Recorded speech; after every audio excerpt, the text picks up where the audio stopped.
जय हिंद मित्रों। आप सभी का स्वागत है पार्थ एकेडमी के ऑनलाइन प्लेटफॉर्म पर। आशा करता हूं आप सभी स्वस्थ होंगे और आप सभी पढ़ाई में बहुत ही बिजी होंगे। आपकी पढ़ाई काफी अच्छी चल रही होगी। दोस्तों, मैं आप लोगों को पढ़ा रहा हूं केमिस्ट्री, और केमिस्ट्री में हम लोग पढ़ रहे हैं एसिड और बेस, जो केमिस्ट्री एग्जाम्स के पॉइंट ऑफ व्यू से काफी इंपॉर्टेंट चैप्टर माना जाता है। तो हम लोग यहाँ पर एसिड और बेस को कवर कर रहे हैं, और एसिड और बेस में आज मैं आपके लिए लेकर आ रहा हूँ पार्ट 4। पार्ट 3 में ऑलरेडी आप लोगों को पढ़ा चुका हूँ, जहां हम लोगों ने टॉप 20 क्वेश्चंस को डिस्कस किया है। अभी तक इसके हम लोगों ने 60 क्वेश्चंस को कंप्लीट किया है, और जिनसे एग्जाम्स आप लोगों का बनना तय है। उम्मीद है आप लोग इनके नोट्स प्रॉपर बना रहे होंगे और समय समय पर आप इन्हें रिकॉल भी कर रहे होंगे। तो चलिए बिना देर किए शुरू करते हैं आज के इस महत्वपूर्ण सेशन को, जिसमें टॉप 20 क्वेश्चन जो एसिड और बेस से रहने वाले हम लोग देखते हैं। कल पार्ट 3 में मैंने आप लोगों को एक होमवर्क क्वेश्चन दिया था, जो लास्ट क्वेश्चन हमेशा आप लोगों के लिए होमवर्क के लिए मैं देता हूं, जिसका जवाब आप लोगों को मुझे कमेंट बॉक्स में देना होता है। तो चलिए सबसे पहले देख लेते हैं क्या होने वाला है इसका जवाब। तो आपको जो कल का प्रश्न मिला था यहाँ पर वो दिया गया था कि पोटास एलम के सूत्र इकाई के अंदर, पोटास एलम के सूत्र इकाई में जल का अणु कितना होता है, यानी how many molecules of water are present, formula in unit potash alum. अगर यूनिट फॉर्मूले की बात करें तो इसमें जल के अणुओं की संख्या कितनी होती है। काफी शानदार प्रश्न है, एग्जाम्स में ऐसे क्वेश्चन आते हैं। तो सबसे पहले हम लोग देख लेते हैं ये पोटास एलम होता क्या है। तो आप सभी ने इसका जो जवाब मुझे दिया था कमेंट बॉक्स में, वो दिया था 24, और 24 इसका बिल्कुल सही जवाब होने वाला है। अगर हम लोग पोटास एलम को डिस्कस करें तो पोटास एलम क्या होता है, चलिए इसको ध्यान से समझ लेते हैं। आप सभी ने फिटकरी का नाम जरूर सुना होगा। फिटकरी क्या होती है, तो आप लोगों ने इसका केमिकल नेम भी पढ़ा है कि पोटेशियम एल्यूमिनियम सिलिकेट फिटकरी का रासायनिक नाम होता है। अगर हम लोग इसका फॉर्मूला देखें तो K2SO4Al2 SO4 whole thrice dot 24H2O इसका केमिकल फॉर्मूला होता है। इसे हम लोग कहते हैं पोटेशियम एल्यूमिनियम सिलिकेट। इसका नाम हो जाता है potassium aluminium silicate. Potassium aluminium silicate इसका केमिकल नेम हो जाता है, जो आप लोगों को काफी अच्छे से समझ में आना चाहिए। नोट्स में इस बात को आप लोग नोट करेगा, क्योंकि यहाँ पर पोटास एलम का या एलम का या फिटकरी का फॉर्मूला भी एग्जाम में पूछा जा सकता है, इसका केमिकल नेम भी पूछा जा सकता है, और इसका व्यापारिक नाम क्या होता है ये भी पूछा जा सकता है। आप सभी को पता होगा कि जो फिटकरी होती है वह एक कोएगुलेशन मटेरियल दिखाती है, यानी कि ये स्कंदन का एक गुण दिखाती है, कोएगुलेट करती है, चीजों को जमाने का काम करती है। फिटकरी के द्वारा जल की अशुद्धियों को भी दूर किया जाता है, पानी को शुद्ध करने में भी इसका प्रयोग किया जाता है। अगर त्वचा कहीं से कट जाती है तो वहां फिटकरी लगाते हैं, इसकी वजह से ब्लड कोएगुलेट हो जाता है, ब्लड का बहाव जो है वहां से रुक जाता है और रक्त का थक्का जल्दी बन जाता है। तो इतने सारे फैक्ट होते हैं जो हम लोगों को यहाँ पर समझ में आने चाहिए। तो हम लोगों ने इस प्रश्न का सही जवाब देख लिया है, ऑप्शन नंबर डी 24H2O। उसी प्रकार आपसे पूछा जा सकता है कि जो नीला तोता होता है कॉपर सल्फेट, उसमें पानी के अणुओं की संख्या कितनी होती है, तो 5H2O। वही अगर हम लोग जिप्सम देखें तो जिप्सम का फॉर्मूला होता है CaSO4.2H2O। यहाँ पर जल के अणुओं की संख्या कितनी होती है, 2H2O। अगर हम लोग धावन सोडा देखें तो Na2CO3.10H2O इसका फॉर्मूला होता है, धावन सोडा, वॉशिंग सोडा, और इसमें नंबर ऑफ वाटर मॉलिक्यूल कितने होंगे, तो ये हो जाएंगे 10 मॉलिक्यूल। तो ये नंबर ऑफ वाटर मॉलिक्यूल आप लोगों को समझ में हमेशा आने चाहिए, क्योंकि यहां से एग्जाम हमेशा एक प्रश्न पूछा जा सकता है। चलिए, तो इस प्रश्न का सही जवाब हम लोगों ने देख लिया है, option number D. Part 4 acid और बेस से रिलेटेड शुरुआत करते हैं इसके पहले क्वेश्चन से। तो चलिए कॉपी और पेन लेकर बैठ जाइए, और ये टॉप 20 क्वेश्चन जो एग्जाम्स में आएंगे उन्हें हम लोग समझ लेते हैं। तो आज के सेशन का पहला प्रश्न आप लोगों के सामने है, और पूछा गया है आप लोगों से कि इनमें से कौन सा बुझा हुआ चूना है। बुझा हुआ चूना, जिसे हम लोग स्लैग्ड लाइन के नाम से भी जानते हैं। दो टाइप का चूना होता है, एक होता है बिन बुझा चूना, आप लोगों ने पढ़ा होगा। बिन बुझा चूना किसको बोलते हैं, तो बिन बुझा चूना हम लोग कहते हैं, जिसे हम क्विक लाइन के नाम से भी जानते हैं, और ये होता है CaO, यानी इसे हम लोग कैल्शियम ऑक्साइड के नाम से भी जानते हैं। कैल्शियम ऑक्साइड इसका नाम होता है, केमिकल नेम होगा कैल्शियम ऑक्साइड। और अगर एग्जाम्स में पूछा जाता है आपसे बुझा हुआ चूना, तो बुझा हुआ चूना कौन होगा, तो बुझा हुआ चूना या स्लैग्ड लाइम होता है जब इसमें वाटर अमाउंट मिला दिया जाए, यानी यहाँ पर CaOH होल्ट वाइज जब इसके अंदर जल की क्रिया करवा दी जाती है, पानी की क्रिया करवा दी जाती है, तो यहाँ पर स्लैग्ड लाइम का निर्माण होता है। CaOH होल्ट वाइज इसका फॉर्मूला हो जाएगा। आप लोग यहाँ पर देख पा रहे हो CaOH वोल्ट वाइज, ये बुझा हुए चूने का फॉर्मूला यहाँ पर होगा। तो यहाँ बुझा हुआ चूना आपसे पूछा गया, ऑप्शन नंबर ए आप लोगों को ध्यान पूर्वक देखना है। CaOH होल ट्वाइस इसका सही फॉर्मूला होने वाला है। अगर हम लोग यहाँ पर ऑप्शन नंबर बी को देखें तो इसे हम लोग क्विक लाइम के नाम से जानते हैं। इसे हम लोग कलिका चुना, इसका एक नाम और भी है जो एग्जाम्स में पूछा जाता है कि CaO को कलिका चुना या फिर इसे हम लोग क्विक लाइम के नाम से भी जानते हैं। CaCO3 यह होता है संगमरमर। कल के सेशन में हम लोगों ने इस प्रश्न को डिस्कस किया था। एग्जाम में पूछा जाता है लाइमस्टोन यानी चुना पत्थर किसको कहते हैं, तो लाइमस्टोन इसी को कहा जाता है। चुना पत्थर CaCO3 का ही एक नाम होता है। तो इतने सारे जो कमर्शियल नेम होते हैं किसी भी तत्वों को लेकर या कंपाउंड को लेकर, एग्जाम्स में काफी अच्छे क्वेश्चन यहाँ से पूछे जाते हैं। अगर हम लोग CaO, ये कैल्शियम क्लोराइड होता है, अगर CaOCl2 की बात करें तो ये ब्लीचिंग पाउडर का फॉर्मूला होता है। और कल के क्लासेस में, कल के सेशन में, लास्ट सेशन में हमने ब्लीचिंग पाउडर को बनाने या इसके निर्माण की विधि को भी देखा था कि हम लोग प्रयोगशाला में इसका निर्माण शुष्क बूझे चूने पर क्लोरीन गैस प्रोवाइड करने पर हैंसन क्लेवर मेथड के द्वारा करते हैं। ये आप लोगों को कल समझ में आ गया था। तो इसका सही जवाब हम लोगों ने देख लिया है option number A, calcium hydroxide. Calcium hydroxide का एक नाम और मैं बताना चाहूंगा, इसे हम लोग मिल्क ऑफ कैल्सिया के नाम से भी जानते हैं। किसे मिल्क ऑफ कैल्सिया के नाम से जाना जाएगा, तो इसका सही जवाब हो जाएगा CaOH होल ट्वाइस। चलिए आज के सेशन का सेकंड क्वेश्चन हम लोग देख लेते हैं। अगला प्रश्न है, आज फिर मैं आप लोगों के लिए टॉप 20 क्वेश्चन लेकर आ रहा हूं और टॉप 20 क्वेश्चन इतने महत्वपूर्ण है, एग्जाम्स में इनसे बाहर क्वेश्चन देखने को नहीं मिलेगा। आज के इस सेशन में आप लोगों को बहुत अच्छे प्रश्न देखने को मिलेंगे और सभी सेशन में हम लोग शानदार प्रश्नों को कवर करते हैं जिससे एग्जाम बनना आपका आसान होगा। आप लोगों को इनको ऑन टाइम पढ़ना है। जब भी आप लोगों को यहाँ पर समझ में नहीं आता है, आप वीडियो को फिर से रिवाइज करके देख ले ताकि ये कॉन्सेप्ट आपके क्लियर हो जाए। अगला जो क्वेश्चन है आप लोगों के सामने दिखा है, सिरके में मौजूद प्रमुख रसायन कौन सा होता है, यानी जो सिरका होता है विनेगर, इस विनेगर में कौन सा एसिड प्रेजेंट होता है। अलग अलग पदार्थों में एसिड पाए जाते हैं, तो क्या इसके अंदर मेलिक एसिड होगा, और मेलिक एसिड को हम सेब का भी एसिड, क्योंकि आपको पता होगा कि सेब में कौन सा अम्ल पाया जाता है, तो सेब में मेलिक एसिड ही पाया जाता है। सेब में मेलिक अम्ल पाया जाता है, ये बात आपको समझ में आना चाहिए। अगर हम लोग चींटी के तेजाब की बात करें या फॉर्मिक एसिड की बात करें, जिसे हम लोग मैथेनोइक अम्ल के नाम से भी जानते हैं, ये चींटी के डंक में, मधुमक्खी के डंक में और नेटल प्लांट के अंदर ये पाया जाता है। तो यह भी मैंने आपको लास्ट सेशन में समझा दिया है। फिर हम लोग देखने वाले हैं, अगर हम लोग सल्फ्यूरिक एसिड की बात करें, गंधक का तेजाब, तो सल्फ्यूरिक एसिड आमतौर पर बैटरियों में प्रयोग होने वाला एक एसिड होता है। बैटरियों में जैसे कारों की बैटरी होती है, उनके अंदर कौन सा एसिड पाया जाएगा, आप लोगों को इसका सही जवाब देना है सल्फ्यूरिक एसिड H2SO4, जिसे किंग ऑफ केमिकल के नाम से भी जानते हैं। इसका व्यापारिक नाम होता है किंग ऑफ केमिकल, रसायनों का राजा। वही अगर हम लोग एथेनोइक एसिड की बात करें, देखिए आप लोगों ने यहाँ पर सिरका पढ़ा होगा, एसिटिक एसिड, सिरका होता है, सिरके में होगा एसिटिक एसिड या एसिटिक अम्ल, एसिटिक एसिड या एसिटिक अम्ल। तो डियर स्टूडेंट, आप लोगों को यहाँ पर तो जवाब दिया ही नहीं गया है। फोर्थ ऑप्शन आप लोगों ने देख लिए, एसिटिक एसिड का ऑप्शन नहीं है। तो प्रिय विद्यार्थीगण, आप लोगों को ध्यान रखना है, एग्जाम्स ऐसे प्रश्नों को पूछे जाने की संभावना एग्जाम में बहुत ज्यादा होती है। आप लोगों को यहाँ ध्यान होना चाहिए, एसिटिक एसिड का फॉर्मूला होता है CH3COOH। यह एक मेंबर है, यह किस ग्रुप का मेंबर है, तो यह कार्बोक्सिलिक ग्रुप का मेंबर है। कार्बोक्सिलिक ग्रुप का यह मेंबर होता है और कार्बोक्सिलिक ग्रुप का यह सेकंड मेंबर माना जाता है, जिसका IUPAC नेम एथेनोइक एसिड के नाम से भी जानते हैं। इसे हम लोग एथेनोइक एसिड के नाम से भी जानते हैं, क्योंकि यहाँ पर 2 कार्बन श्रृंखला होती है, इस वजह से इसको मैथ एथ के नाम से या एथेनोइक नाम से हम लोग जानेंगे। और कार्बोक्सिलिक एसिड में जो प्रत्यय लगता है वो ओइक टर्म होता है। जब हम लोग IUPAC नोमेनक्लेचर करते हैं तो ओइक शब्द हम लोग लगाते हैं। यहां सही जवाब हमारे लिए होना है ऑप्शन नंबर डी, यानी कि एथेनोइक अम्ल। आप लोगों को यह प्रश्न समझ में आ गया होगा। जल्दी से वीडियो को फटाफट लाइक कर दीजिए और लाइक करने के बाद में इस वीडियो में जितने भी क्वेश्चन आ रहे हैं उनको आप अपने नोट्स में इन्वॉल्व करते चले। चलिए अगला क्वेश्चन देख लेते हैं। सही जवाब हो जाएगा इसका ऑप्शन नंबर डी या एथेनोइक एसिड। क्वेश्चन नंबर 3 आप सभी के सामने है, ध्यान पूर्वक देखिएगा। देखिए अभी मैंने इसको पढ़ाया है कि पारंपरिक बैटरी में निम्नलिखित में से कौन सा एसिड पाया जा सकता है।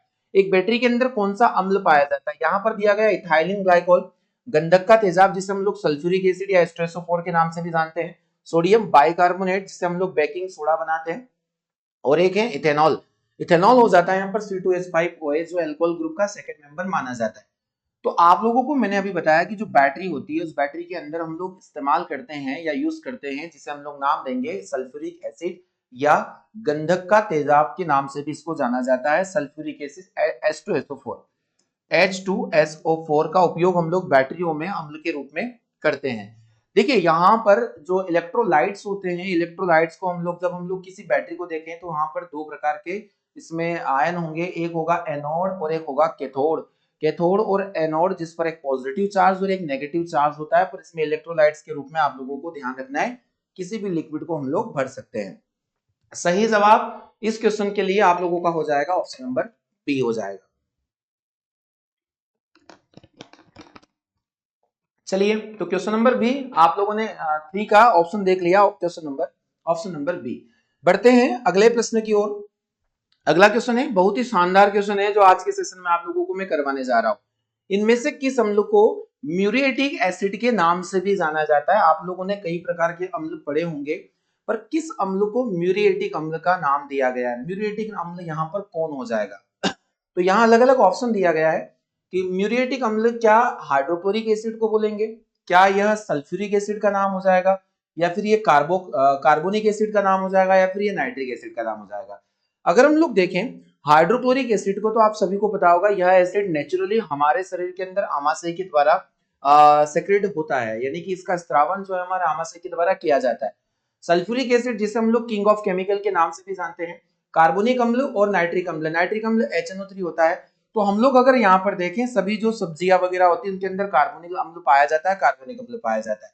हम लोग यहाँ देख रहे हैं कि जो हाइड्रोक्लोरिक एसिड होता है उससे ही हम लोग म्यूरिएटिक एसिड के नाम से जानते हैं। HCl का ही नाम म्यूरिएटिक एसिड यहाँ पर होगा। ऑप्शन नंबर ए इस प्रश्न का बिल्कुल सही जवाब देखने को मिलेगा। किसे किंग ऑफ एसिड के नाम से जानेंगे? तो किंग ऑफ एसिड हम लोग देखेंगे सल्फ्यूरिक एसिड को। तो इस प्रश्न का सही जवाब हो जाएगा ऑप्शन नंबर ए। यहाँ पर पूछा गया है फिफ्थ क्वेश्चन जो पूछा गया है एसिड रेन को लेकर कि अम्लीय वर्षा किसके द्वारा वातावरण में प्रदूषण का कारण होती है, आप लोगों को बताना है। देखिए एसिड रेन एक ऐसा टॉपिक माना जाता है जिससे कोई भी एग्जाम ऐसा नहीं है जहां ये नहीं पूछा जाता। इसलिए ऐसे जब भी टॉपिक एग्जाम्स में आते हैं आप लोगों को बहुत अच्छे से इन टॉपिक को पढ़ लेना चाहिए।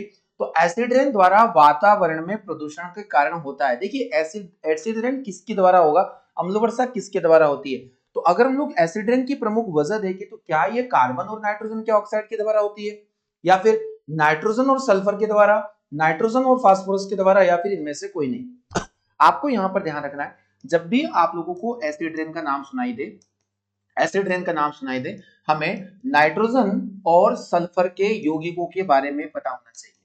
नाइट्रोजन और सल्फर के यौगिक, क्योंकि नाइट्रोजन डाइऑक्साइड, आप लोगों ने सल्फर डाइऑक्साइड यानी NO2 और SO2 का नाम जरूर सुना होगा, और इन्हीं की वजह से एसिड रेन होती है, इन्हीं की वजह से एसिड रेन होती है। तो आप लोगों को यहाँ पर दो एलिमेंट याद रखना है, नाइट्रोजन और सल्फर। तो नाइट्रोजन और सल्फर के जो ऑक्साइड होते हैं उन्हीं की वजह से एसिड रेन यहाँ पर होती है। तो आपको बहुत अच्छे से इस बात को समझना है।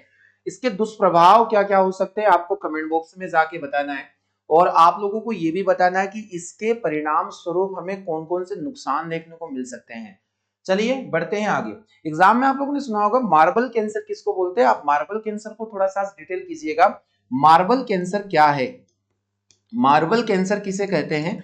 कमेंट बॉक्स में जाकर इस टॉपिक को थोड़ा डिटेल में आप लोगों को एक्सप्लेन करना है। चलिए बढ़ते हैं क्वेश्चन नंबर 5 की ओर। क्वेश्चन नंबर 5 है आप सभी के सामने। क्वेश्चन नंबर 6 हम लोग देख रहे हैं, 5 हम लोग ऑलरेडी पढ़ चुके हैं। क्वेश्चन नंबर 6 देख लेते हैं। अंगूर में कौन सा अम्ल सबसे प्रचुर मात्रा में पाया जाता है? देखिए अलग अलग जो खट्टे पदार्थ होते हैं या फल होते हैं उनमें अलग अलग प्रकार के एसिड को होने की संभावनाएं होती है। तो उसी प्रकार यहाँ से पूछा गया है कि यहाँ पर ग्रेप एसिड किसको बोलेंगे, यानी अंगूर में पाया जाने वाला अम्ल कौन होगा? तो आपको यहाँ पर ऑप्शन दिए गए हैं जिसमें ऑक्जेलिक अम्ल, एस्कार्बिक अम्ल, या फिर टार्टरिक अम्ल, या चीटी का तेजाब। देखिए फॉर्मिक एसिड तो आप लोगों ने अच्छे से पढ़ा हुआ है कि फॉर्मिक एसिड चींटी के डंक में, मधुमक्खी के डंक में, बिच्छू के डंक में और नेटल प्लांट के अंदर देखने को मिलता है, जिसे हम लोग मैथेनोइक अम्ल के नाम से भी जान सकते हैं। वही अगर एग्जाम में पूछे ऑक्जेलिक एसिड, तो ऑक्जेलिक एसिड पाया जाता है टमाटर के अंदर। अगर हम लोग ध्यान रखें तो टमाटर के अंदर एस्कॉर्बिक अम्ल, आंवला आप लोगों को इसका प्रमुख स्रोत मिल सकता है देखने को। वही अगर हम लोग टार्टरिक की बात करें तो इमली, अंगूर और खट्टा आम, आप लोगों को तीन याद रखना है, इमली, अंगूर और खट्टे आम। इमली, अंगूर और खट्टे आम, खट्टे आम। इमली, अंगूर या कच्चा आम जो होता है उस कच्चे आम के अंदर भी हम लोग अगर देखें तो ये टार्टरिक एसिड देखने को आपको मिलेगा। ऑप्शन नंबर सी इस प्रश्न का बिल्कुल सही जवाब होना है। तो आपने क्वेश्चन नंबर 6 का ऑप्शन देखा, क्वेश्चन ऑप्शन नंबर सी।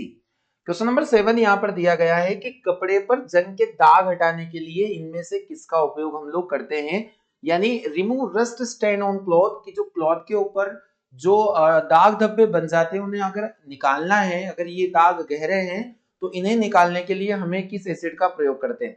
कई बार हम लोगों ने देखा है कि हम लोग कपड़ों पर साबुन का उपयोग नहीं करते, फिर उन्हें हम लोग ड्राई क्लीन करवाते, और ड्राई क्लीन करवाने में हम लोग किस प्रकार के एसिड के सॉल्यूशन का यूज करते हैं, तो हम लोग यहाँ ऑप्शन में पढ़ लेते हैं। तो मिट्टी का तेल, केरोसिन का इस्तेमाल करते हैं, तो आप लोगों ने कभी नहीं सुना होगा। वही नींबू अगर हम देखें तो लाइम का भी इस्तेमाल, एक एसिड होता है जिसके अंदर सिट्रिक एसिड होता है।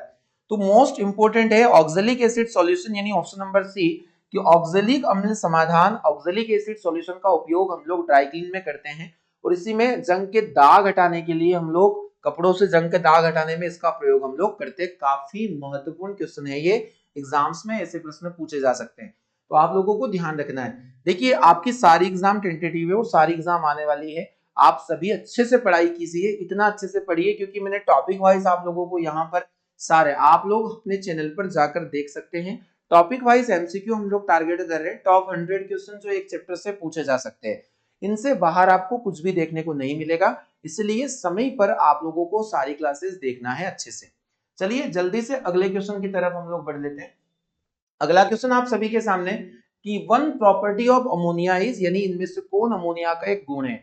अमोनिया जिसे आप लोगों ने पढ़ा है NH3 के फॉर्म में, जो नाइट्रोजन हैबर विधि के द्वारा, हैबर विधि के द्वारा अमोनिया का निर्माण किया जाता है, नाइट्रोजन और हाइड्रोजन के मिश्रण से, जो 1:3 के अनुपात में होता है। यहां बताना है आप लोगों को कि ये इसका एक गुण है, क्या यह पानी में अघुलनशील है, पानी में यह अघुलनशील है। डियर स्टूडेंट, अगर हम लोग अमोनिया को पानी के अंदर देखें तो यहाँ पानी के अंदर घुलकर अगर अमोनिया NH3 होता है और इसको हम लोग पानी के अंदर डिसॉल्व करें, तो डियर स्टूडेंट ध्यान रखना है यहाँ पर एक गैस का निर्माण हो जाता है, यहाँ पर बनेगा NH4Cl, और आपको यहाँ पर एक गुण देखने को मिला कि जिसमें प्रत्यय के रूप में OH देखने को मिलता है, यह एक प्रकार का क्षार माना जाता है, यानी अमोनिया एक प्रकार के क्षार का प्रॉपर्टी का कंपाउंड माना जाता है। अमोनिया का गुण अम्लीय है या क्षारीय आपको बताना है। अमोनिया क्षारीय गुण प्रकट करता है या क्षारीय गुण यह दिखाता है। तो यह पानी में घुलनशील अघुलनशील है, तो यह गलत हो जाएगा, यह पानी में घुलनशील है। यह एक गंधहीन गैस है, यह गंध वाली गैस होती है।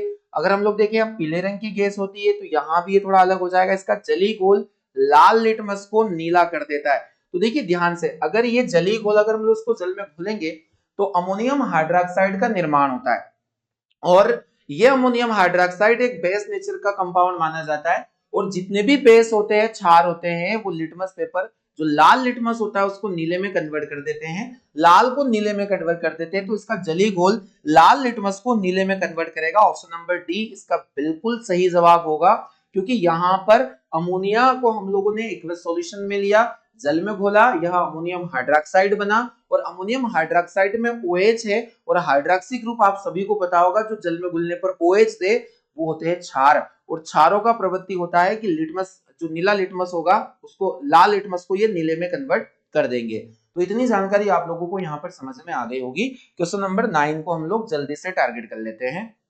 क्वेश्चन नंबर 9 है कि इसमें से कौन पूछा गया है, acid is an substance which, क्या ये एक एसिड एक ऐसा अम्ल है जो स्वाद में खट्टा होता है, तो बिल्कुल सही बात है, और लाल लिटमस पेपर को नीले लिटमस में बदल देता है। तो डियर स्टूडेंट, यहाँ जो लाल को नीले में बदलने का प्रॉपर्टी है ये बेस का होता है, ना कि एसिड का, क्योंकि जो एसिड होते हैं वो नीले को लाल में कन्वर्ट कर देते हैं, तो यहाँ हमारा सेकंड स्टेटमेंट रॉन्ग हो जाएगा।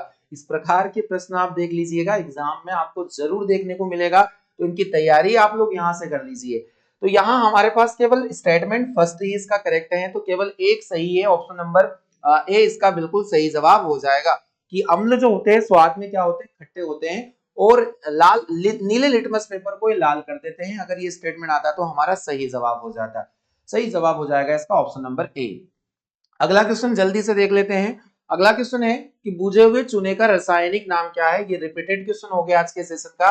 हम लोगों ने देखा था कि CaOH होल ट्वाइस इसका फॉर्मूला होता है, जिसे हम लोग कैल्शियम हाइड्रोक्साइड के नाम से जानते हैं। ऑप्शन नंबर डी इसका सही जवाब हो जाएगा, जिसे हम लोग सिलेक्ट लाइन के नाम से भी जानते हैं, या बुझा हुआ चूना। बुझा हुआ चूना भी इसे कहते हैं, मिल्क ऑफ कैल्सिया भी इसका नाम हो जाता है। चलिए क्वेश्चन नंबर 11 को देख लेते हैं। पीएच स्केल की सीमा कितनी होती है आपको बताना है।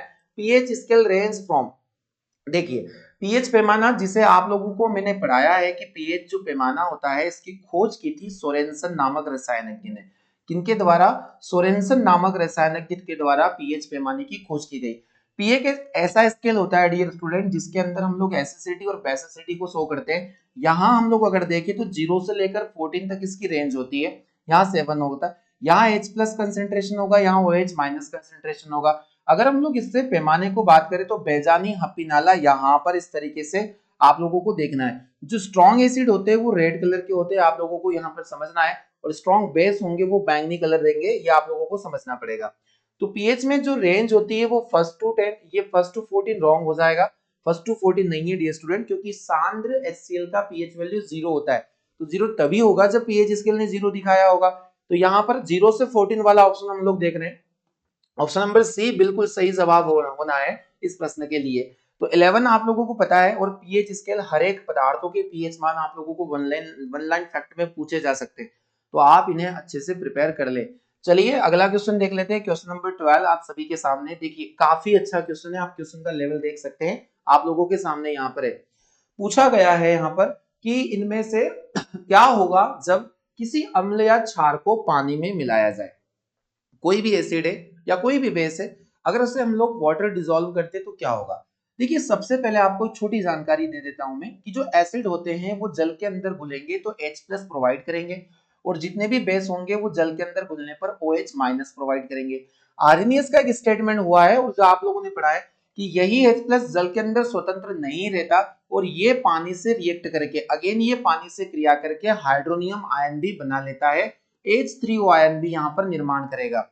तो एग्जाम्स में अगर H प्लस ना देते हुए H3O आयन भी दे दे तो आप लोगों को इसका सही जवाब देना है कि हाँ H3O H प्लस से ही बना हुआ है। तो हम लोगों ने देखा H3O देना एसिड का नेचर है, OH माइनस देना बेस का नेचर है। अगर हम लोग इनको पानी के अंदर घुलेंगे तो H3O या H प्लस होता है 0 की तरफ, और 14 की तरफ होगा कौन? बेस का नेचर। तो OH माइनस भी कम होगा और H प्लस भी कम होगा। यानी अगर हम लोग देखें इनको, हम लोग धीरे धीरे वाटर डिसॉल्व करें तो ये बेस नेचर, ये न्यूट्रल नेचर की तरफ चले जाएंगे, और इन दोनों की जो कंसंट्रेशन है यूनिट एरिया, पर लीटर नहीं यूनिट एरिया, इनकी जो इकाई है प्रति इकाई यहाँ पर ऑप्शन है, प्रति लीटर आप हटा दीजिए यहाँ से, प्रति इकाई वाले ऑप्शन हमारे सही होंगे। चलिए हम लोग पढ़ लेते हैं ऑप्शन नंबर ए से। तो यहाँ पर बोला गया decrease in the concentration of ion H2O per unit volume, प्रति इकाई आयतन में आयनों की सांद्रता में कमी।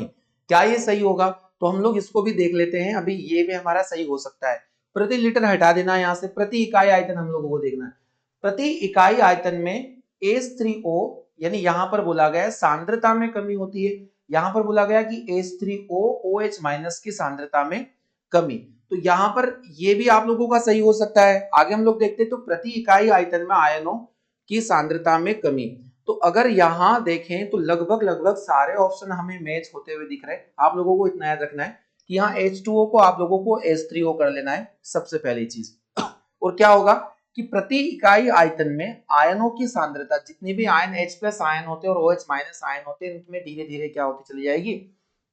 कमी होती चली जाएगी। ऑप्शन नंबर ए इस प्रश्न का बिल्कुल सही जवाब होगा, क्योंकि यहाँ पर ये सारे के सारे मैच हो रहे हैं। यहाँ H3O आयन आप लोगों को लगाना है, H3O आयन आप इसको कर सकते हैं, जो आयनों की सांद्रता में कमी करेगा।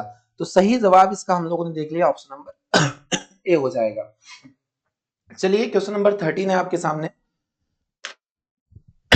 जल्दी से आपको क्वेश्चन नंबर 13 पढ़ना है। एसिड के बारे में कौन सा कथन सही है? सारे ऑप्शन है, जल्दी से इसका जवाब आप माइंड में रख ले अपने।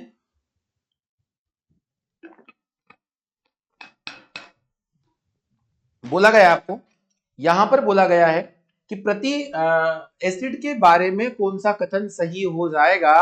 पूछा गया है कि वे लाल लिटमस का रंग नीला कर देते हैं, तो क्या यह सही स्टेटमेंट है? तो डियर स्टूडेंट, वे लाल लिटमस को नहीं, नीले को लाल करते हैं, आपको बताना है। वे नीले लिटमस का रंग लाल में बदल देते हैं, ये सही स्टेटमेंट है। इनका पीएच वैल्यू 7 से कम होता है, ये भी सही स्टेटमेंट है। यानी सेकंड और थर्ड दोनों सही है, केवल एक और थर्ड रॉन्ग हो जाएगा। ओनली सेकंड एंड थर्ड बिल्कुल करेक्ट ऑप्शन हो जाएगा। ये लेवल होता है एग्जाम्स में क्वेश्चन पूछे जाने का। हमें इस प्रकार से तैयारी करना है कि एग्जाम्स हम लोगों को नए क्वेश्चंस ना लगे, हम लोगों को ऐसा लगे कि हम इन्हें पढ़ चुके हैं। तो क्वेश्चन नंबर 13 का सही जवाब हो जाएगा ऑप्शन नंबर बी। यहाँ पर नीले को लाल में बदलेगा और इनका पीएच वैल्यू 7 से कम होता है।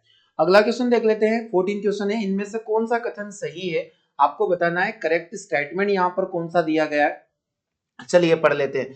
तो अम्ल स्वाद में खट्टे होते हैं, ये बात बिल्कुल सही है, और H प्लस आयन उत्पन्न करते हैं, बिल्कुल सही स्टेटमेंट यहाँ पर है पहला ऑप्शन। वही सेकंड ऑप्शन पढ़ते हैं कि अम्ल स्वाद में खट्टे होते हैं और OH आयन उत्पन्न करते, तो एसिड कभी भी OH आयन उत्पन्न नहीं करेंगे, ये बेस का नेचर होता है। क्षार स्वाद में कड़वे होते हैं और OH माइनस उत्पन्न करते, तो क्षार स्वाद में कड़वे होते हैं और OH माइनस उत्पन्न करते, यानी इस प्रश्न के लिए क्वेश्चन नंबर 14 के लिए सही जवाब होना है फर्स्ट और थर्ड। तो केवल फर्स्ट और थर्ड आप लोगों को यहाँ पर चूज करना है, option number A only first and third इसका करेक्ट आंसर हो जाएगा। इस प्रकार के प्रश्न आपको देखने को मिल सकते हैं। क्वेश्चन नंबर 15 है आप सभी के सामने, बोला गया है कि जब एक एसिड में फिनोल्फ्थालीन मिलाया जाता है तो उसका रंग क्या हो जाएगा। आपको इसको बताना है। एसिड के अंदर जब फिनोल्फ्थालीन मिला दिया जाता है तो कलर कैसा होगा, इसको हम लोगों को समझना है। देखिए फिनोल्फ्थालीन अगर हम लोग बात करते हैं फिनोल्फ्थालीन की, तो ये दो प्रकार के टेस्ट देगा, एक तो एसिड में और एक बेस में। जब हमें एसिड के अंदर मिलाते हैं तो फिनोल्फ्थालीन का जो कलर है वो कलरलेस ही होगा, कोई चेंजेस नहीं होता, क्योंकि नेचुरली अगर हम फिनोल्फ्थालीन का कलर देखें तो यह एक रंगहीन पदार्थ माना जाता है, एक रंगहीन सॉल्यूशन माना जाता है। वही अगर इसके अंदर हम लोगों ने एसिड के अंदर डाला तो एसिड में डालने के बाद इसमें किसी प्रकार का कोई परिवर्तन नहीं होगा, नो चेंज। और अगर हम लोग बेस के अंदर इसको मिलाते हैं तो बेस के अंदर जो फिनोल्फ्थालीन होता है वो पिंक कलर प्रोवाइड करेगा, यानी यह गुलाबी रंग का हो जाएगा। तो हम लोगों को यहाँ पर बताया गया है कि एसिड में फिनोल्फ्थालीन मिलाया जाता है तो इसका रंग क्या हो जाएगा, तो इसका जो रंग है वो रंगहीन रहेगा, यानी रिमेन्स कलरलेस। आपको बताना है कोई बदलाव इसके कलर में यहाँ पर नहीं होना है। हाँ गुलाबी कब हो जाएगा, तो गुलाबी हो जाएगा जब इसे हम लोग बेस के अंदर डिसॉल्व करें तो ये गुलाबी हो जाएगा। अलग अलग प्रकार के इंडिकेटर होते हैं और इन इंडिकेटर के द्वारा ये इंडिकेट किया जाता है कि जो सॉल्यूशन अननोन सॉल्यूशन हमारे सामने है वो एसिड है या बेस है। अगला क्वेश्चन जल्दी से देख लेते हैं। अगला क्वेश्चन आप सभी के सामने है कि इनमें से कौन सा कथन सही नहीं है, यानी आपको इनकरेक्ट स्टेटमेंट यहाँ पर सर्च करना है। चलिए पहला ऑप्शन देख लीजिएगा, गलत ऑप्शन यहाँ पर बताना है कि अम्ल नीले लिटमस को लाल कर देते हैं, बिल्कुल सही स्टेटमेंट है कि यह ब्लू लिटमस को टर्न करेंगे रेड लिटमस में। क्षार स्वाद में कड़वे होते, ये भी एक सही स्टेटमेंट माना जाता है। वही अगर हम लोग देखें उदासीनीकरण यानी न्यूट्रलाइजेशन प्रोसेस में क्या होता है कि एसिड और बेस को मिलाने पर सॉल्ट और वाटर का निर्माण होता है, नमक और पानी का निर्माण होता है। तो यहाँ पर हम लोग पढ़ लेते हैं क्या दिया गया है, उदासीनीकरण अभिक्रिया में नमक और पानी बनता है, यह स्टेटमेंट भी बिल्कुल सही है। अम्ल और क्षार में सभी सूचक रंग बदल देते हैं, तो डियर स्टूडेंट ये बिल्कुल रॉन्ग स्टेटमेंट हो जाना है, क्योंकि आपने देखा है फिनोल्फ्थालीन एसिड में अपना कलर चेंज नहीं करता। मिथाइल ऑरेंज भी एसिड में अपना, अगर हम लोग कलर देखें तो मिथाइल ऑरेंज अगर देखें तो वहां रेड कलर हो जाएगा, परंतु इसके अलावा कोई भी ऐसा सूचक है जो एसिड के अंदर चेंज नहीं होते। अगर हम लोग ऑल्फैक्टरी इंडिकेटर की बात करें तो अपना जो गंध वगैरह है, कलर वगैरह, ये चेंज नहीं करते। तो यहाँ सही जो गलत आंसर हो जाएगा हमारे लिए हो जाएगा ऑप्शन नंबर डी, कि सही स्टेटमेंट नहीं दिया गया। क्षार सभी इंडिकेटर में अपना कलर चेंज करवाता है। क्वेश्चन नंबर 16 का सही जवाब हो गया डी। 17 प्रश्न आप सभी के सामने कि इनमें से कौन एक क्षार का गुण नहीं है, आपको बताना है। Which of the following is not the property of an alkali? देखिए आप लोगों को एल्कलाई और बेस में अंतर पता होना चाहिए, यानी एक होता है क्षारक और एक हो जाता है क्षार। तो एल्कलाइन क्षारक को हम लोग बोलते हैं बेस, और क्षार जब बन जाएगा तो इसको हम लोग एल्कली के नाम से जानेंगे। जो क्षारक जल के अंदर घुलनशील होते हैं, वाटर डिसॉल्व होते हैं, जो जल में घुल सकते हैं, उन्हें हम लोग एल्कली के नाम से जानेंगे। हम लोगों ने ये देखा था कि सभी क्षारक क्षार नहीं होते, पर जितने भी क्षार होते हैं वो क्षारक के अंतर्गत आते हैं, यानी कि जितने भी बेस है वो एल्कली नहीं माने जाएंगे, पर जितने भी एल्कलाई होते हैं वो बेस के अंतर्गत आते हैं। ये बात आपको ध्यान से समझना। क्षार का गुण नहीं है, देख लेते। इनका स्वाद कड़वा होता है, तो यह बिल्कुल सही जवाब है, यह एक गुण होता है क्षार का। ये लाल लिटमस को नीला कर देते हैं, सही स्टेटमेंट है। ये पानी में अघुलनशील होते हैं। तो डियर स्टूडेंट हम लोग देखेंगे कि अगर ये क्षार होते हैं ये पानी के अंदर घुलनशील तो है, तभी तो ये क्षार बने। ये फिनोल्फ्थालीन के साथ में गुलाबी रंग देते हैं। तो यहाँ अगर हम लोग क्षार की बात करें तो फिनोल्फ्थालीन के साथ अगर हम लोग मिला देंगे तो ये पिंक कलर देंगे। पर आप लोगों को देखना है कि क्या ये पानी में अघुलनशील होते हैं, तो ये सही स्टेटमेंट है क्या, ये रॉन्ग स्टेटमेंट है। डियर स्टूडेंट, जो बेस होता है वही वाटर डिसॉल्व होके एल्कलाई का निर्माण करता है, क्षार का निर्माण करता है, और जितने भी क्षार होते हैं वो जल के अंदर घुलनशील होते हैं। पर यहाँ पर दिया गया था कि जल के अंदर अघुलनशील होते हैं, इसलिए इसका सही जवाब हो जाएगा ऑप्शन नंबर सी। आपको क्वेश्चन ध्यान से पढ़ना है, क्योंकि क्वेश्चन सही से समझोगे, पूछा गया था कि यहाँ गुण नहीं है और नहीं का आंसर हम लोगों को देना था। क्वेश्चन नंबर 18 समझ लेते हैं। क्वेश्चन नंबर 18 है, वह पदार्थ जो अम्ल और क्षारीय विलयनों में रंग बदलता है, आपको बताना है। A substance that change color in acidic and basic solution is called। आप लोगों को बताना है वह पदार्थ जो अम्ल और क्षार में विलयनों में अपना रंग बदल देता है उसको क्या कहते हैं। कि क्या ये सूचक के नाम से, इंडिकेटर के नाम से जाना जाएगा, क्या ये दुर्बल क्षार होंगे, वीक बेस या वीक एसिड, या फिर यहाँ पर न्यूट्रल सॉल्ट। तो डियर स्टूडेंट, यह प्रश्न बड़ा ही आसान सा प्रश्न है, आप लोगों ने इसका जवाब सोच लिया होगा कि जो इंडिकेटर होते हैं यही अपना कलर बदलते हैं, और इंडिकेटर के द्वारा हम लोग इस बात का पता लगा लेते हैं कि दिया गया सॉल्यूशन एसिड है या बेस है। अलग अलग प्रकार के इंडिकेटर होते हैं, किसी इंडिकेटर को हम लोग कलर चेंज करके चेक कर सकते हैं, या फिर कोई अपना गंध भी परिवर्तित कर सकते हैं। सही जवाब इस प्रश्न के लिए हो जाने वाला है यहाँ पर option number A. Question number 19 पढ़ लेते हैं। 19 क्वेश्चन आप सभी के सामने कि छांद्र अम्लों को पतला करने के लिए, देखिए, to dilute a concentrate acid. आप सभी ने एक छोटा सा स्टेटमेंट पढ़ा होगा, आपके पास में दो प्रकार के बर्तन हैं। इस बर्तन में मान लीजिए ये बर्तन ए है जिसके अंदर एसिड फिल्ड है, और एक बर्तन है बी जिसके अंदर हम लोगों ने वाटर सॉल्यूशन लिया है, यहाँ पर वाटर फिल्ड है। अगर हम लोग देखते हैं कि मुझे अगर कंसंट्रेट हाई कंसंट्रेट एसिड को यानी उच्च सांद्रता अम्ल को मुझे नॉर्मल करना है या डाइल्यूट एसिड के अंदर कन्वर्ट करना है, तनु बनाना है, तो क्या इसका एक सही तरीका होगा कि आपके पास में एक बड़ा सा बर्तन है और इस बर्तन में एसिड भरा हुआ है, तो क्या आपको उसको नॉर्मल करने के लिए ऊपर से पानी डाल देना चाहिए, या फिर इसका क्या यही सही तरीका है। तो एक इस तरीका तो होगा कि आपने एसिड के अंदर पानी को मिलाया, एक तरीका कि आपके पास में बहुत सारे अमाउंट में पानी था और आपने उसमें धीरे धीरे एसिड को डाला। तो क्या इसका सही तरीका होता है। तो डियर स्टूडेंट, आज हम लोग देखेंगे कि अगर मैंने एसिड के अंदर एक भी ड्रॉपलेट वाटर का डाला तो ये एक प्रकार की एक्सोथर्मिक रिएक्शन होती है, हाईली एक्सोथर्मिक रिएक्शन। अगर हम लोग देखें तो हाईली एक्सोथर्मिक रिएक्शन यानी जिसको हम लोग बोलते हैं उष्माक्षेपी अभिक्रिया, काफी मात्रा में उष्मा बाहर निकलती है। तो हमें क्या करना चाहिए, देखिए, सही तरीका होता है कि पानी के अंदर एसिड को धीरे धीरे डाला जाए, ना कि एसिड में पानी को डाला जाए। अगर हम लोग एसिड का कंसेंट्रेशन हाई लेंगे और पानी को कम अमाउंट में लेंगे तो हाईली एक्सोथर्मिक रिएक्शन होगी, बहुत ज्यादा मात्रा में उष्मा बाहर निकलेगी। तो यहाँ एक प्रकार का खतरा हो सकता है, इसलिए हम लोग पानी के अंदर एसिड को डालते हैं। पहले हम पानी लेंगे एक बर्तन में, फिर हम लोग धीरे धीरे उसके अंदर एसिड को मिलाएंगे। ये एक सही तरीका होता है डाइल्यूट एसिड बनाने का। तो पढ़ लेते हैं हम लोग ऑप्शन कि सांद्र अम्ल को पतला करना है, तो अम्ल और जल दोनों को समान मात्रा में मिला देना चाहिए, तो दोनों एक साथ हम लोग नहीं डालेंगे। अम्ल में एक बार में जल मिला देना चाहिए, अम्ल में जल मिला देना चाहिए, ये रॉन्ग स्टेटमेंट हो जाएगा। अम्ल को जल में मिला देना चाहिए, वो भी धीरे धीरे, बिल्कुल सही जवाब होगा, यानी acid is added to the water slowly. धीरे धीरे हम लोगों को एसिड को पानी के अंदर डालना चाहिए, ये सही तरीका होता है। बहुत कम स्टूडेंट को ये बात पता होगी। और ऑप्शन नंबर डी हम लोग देख लेते हैं, यहाँ पर अम्ल में धीरे धीरे क्षार मिलाना चाहिए, नहीं, ऑप्शन नंबर सी इस प्रश्न का बिल्कुल सही जवाब होगा। चलिए, तो अब बारी है जो आपको होमवर्क के लिए प्रश्न मिलता है उसकी। देख लेते हैं आज के सेशन का होमवर्क क्वेश्चन क्या होगा जल्दी से, जिसका जवाब आप लोगों को मुझे देना है।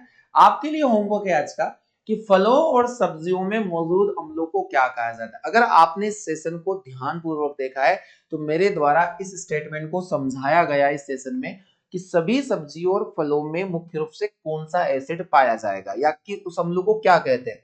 क्या ये ऑर्गेनिक एसिड होता है, कार्बनिक अम्ल, खनिज अम्ल या मिनरल एसिड, स्ट्रॉन्ग एसिड, प्रबल अम्ल, और एक आ जाएगा फ्रूट एसिड यानी कि फलों का अम्ल। काफी अच्छा क्वेश्चन है और एग्जाम में आने की संभावनाएं बनी रहती है। डियर स्टूडेंट, आपसे एक पुनः रिक्वेस्ट कर रहा हूं मैं कि जितने अभी आप लोग वीडियो को देख रहे हैं उतने आप लोग लाइक नहीं करते। इस सेशन अगर अच्छा लग रहा है आप लोगों को तो लाइक कीजिएगा। अगर यहाँ के क्वेश्चन आपको समझ में नहीं आ रहा है तो आपको लाइक करने की आवश्यकता नहीं है। परंतु अगर सेशन काफी अच्छा लग रहा है, आपको लग रहा है कि आपके लिए मेहनत हो रही है, तो आपको वीडियो को लाइक करके जाना है लास्ट में। तो मिलते हैं हम लोग अगले वीडियो में, जो हमारा एसिड और बेस का अगला पार्ट रहने वाला है। तो आज के लिए हम लोग इतना ही पढ़ेंगे। आप लोग अपना पढ़ाई बहुत अच्छे से करते चले, क्योंकि मेहनत के बिना सफलता नहीं मिलेगी। और हमेशा ध्यान रखना है कि सफलता वक्त मांगती है, सफलता समय मांगती है। आप अभी किताबों को समय दीजिए, ये किताबें आपका समय एक दिन बदल के रख देगी, ये मेरा दावा है। तो आप लोग ज्यादा से ज्यादा पढ़ने पर फोकस करें, और एग्जाम सारी की सारी आने वाली है, उनकी तैयारियां जल्दी से कर लीजिए। तो डियर स्टूडेंट, आज के इस सेशन में हम लोग इतना ही पढ़ेंगे। आप सभी अपना ख्याल रखें और अच्छे से पढ़ाई करें। आप सभी का बहुत बहुत धन्यवाद।